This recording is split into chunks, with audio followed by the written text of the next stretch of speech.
বাংলাদেশের জিডিপি আজকে যেখানে এসে দাঁড়িয়েছে $400 বিলিয়ন, সেটার পেছনে এই আমাদের রপ্তানি শিল্পের একটা বিশেষ অবদান এবং যুক্তরাষ্ট্রে রপ্তানির অবদান একটা বড় অংশ। বাংলাদেশের জন্য ইউএস আমেরিকান ট্যারিফ এখন একটা বড় ধরনের একটা আমাদের টোটাল রপ্তানির একটা বিশাল অংশ কিন্তু আমরা ইউএসএতে এক্সপোর্ট করি, আপনারা জানেন সেটা, এবং সেখানে গার্মেন্টসের একটা বিশাল অংশ যায়।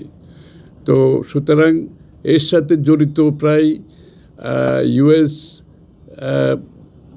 মার্কেটে আমাদের যে রপ্তানি হয় এটার সাথে জড়িত প্রায় 15-16 লক্ষ লোকের চাকরির বিষয় জড়িত আছে এখানে, এবং এটা শুধু $8 বিলিয়ন রপ্তানি না ইউএসএতে, এটার সাথে জড়িত আরও অনেক অর্থনৈতিক কর্মকাণ্ড আছে।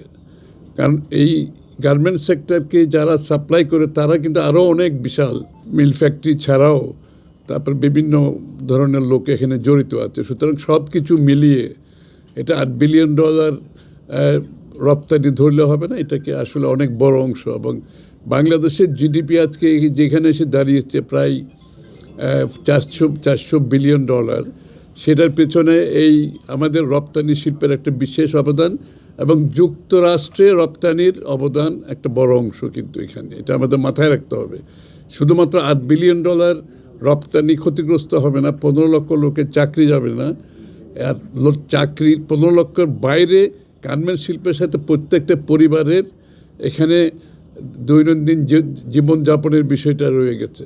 সুতরাং অনেক একটা বড় বিষয় নিয়ে কিন্তু আমরা একটা কঠিন সময় পার করছি। এটার সমাধান যদি সঠিকভাবে করতে না পারি আমরা, তাহলে আমাদের অর্থনীতিতে আমাদের কর্মসংস্থানে এবং অর্থনীতির সাথে জড়িত যে সমস্ত সার্ভিস সেক্টর আছে, ইন্ডাস্ট্রি আছে, সবাই এফেক্টেড হবে। অনেক বড় বিষয় এটা। সুতরাং এইটাকে আমরা অন্য কোনো কিছুর সাথে ট্রেড অফ করা সম্ভব না।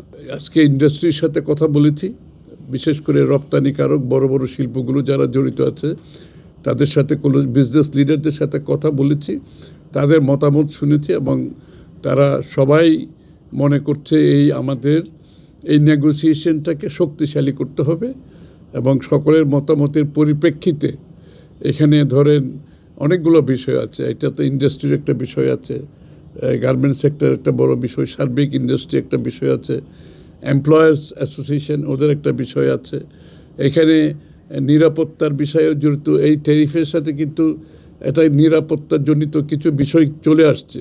যুক্তরাষ্ট্রের 1 নম্বর জিম চেইন গোল্ড জিম এখন আবারও বাংলাদেশে বসুন্ধরা আবাসিক এলাকা ও বসুন্ধরা সিটি শপিং মলে। সেখানে আবার রাজনৈতিক দলগুলোর একটা বিষয় আছে, মতামতের বিষয় আছে। যদি নিরাপত্তা জড়িত কিছু এখানে থাকে তাহলে একটা রাজনৈতিকভাবে ঐক্যমতের বিষয় আছে, সেই বিষয়গুলো এখানে চলে আসছে। সুতরাং আমরা আশা করছি, দেখি আমরা সবাই মিলে, দেশের স্বার্থ এটা, পুরো দেশের আগামী দিনের অর্থনীতি, আগামী দিনের আমাদের মানুষের কর্মসংস্থান, জীবনযাপন, অনেক কিছু জড়িত। অন্যান্য দেশের সাথে আমাদের যে সম্পর্ক আছে সবাই সব কিছু মিলিয়ে এটা আমাদেরকে ঐক্যবদ্ধভাবে আমরা সবাই মিলে এটার একটা সুষ্ঠু সমাধান দরকার। এই জন্য আমরা বসেছি আজকে আলোচনায়, আমরা ওনাদের কথাগুলো শুনেছি এবং এর পরিপ্রেক্ষিতে আমাদের বিএনপির পক্ষ থেকে আমরা চেষ্টা করব সরকারের সাথে আমাদের বিষয়টা ওনাদেরকে জানাবো এবং ওনাদের মতামতগুলো সহ আমাদের বিষয় এবং সার্বিক বিষয়ে এখানে সকলের একটা সমন্বিত চেষ্টার একটা ব্যাপার আছে। আসলে বিষয়টা কিন্তু একেবারে এককভাবে কিছু করার বিষয় না, এটা সমন্বিত একটা চেষ্টা করতে হবে, তার মাধ্যমে যেটা এটা অর্জন করা যায় সেটার চেষ্টা আমাদের থাকবে।